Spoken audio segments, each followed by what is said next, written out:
The goal with this activity is to really work the abs and loosen up the upper body. Here's what you're gonna do.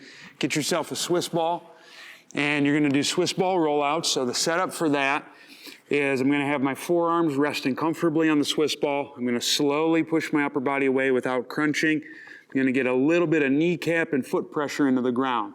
Now the rollout portion is gonna be inhale, hips go forward, arms go forward like that, so you really get the abs going. Now, one thing we're gonna add that'll help with some upper body mobility is head turns.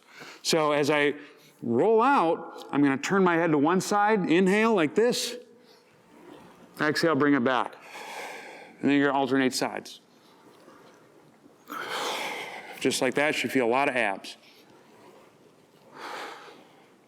Make sure you don't sag as you go. So from the front, just so you can kind of see the turn, here, just like that.